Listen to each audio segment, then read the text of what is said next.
Hello everyone and welcome to Online Help Guide.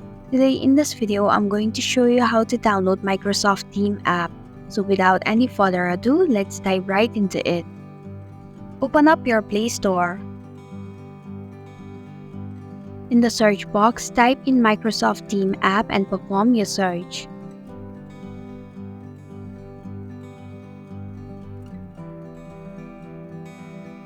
Tap on the Microsoft Teams application. Then tap on the Install button to begin the downloading process. It will take a while to download the app.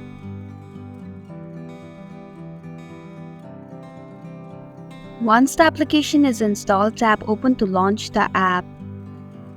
And that's it. Thank you for watching the Online Help Guide. I hope this video was helpful. If it was, please hit the like button and comment if you have any questions or feedback.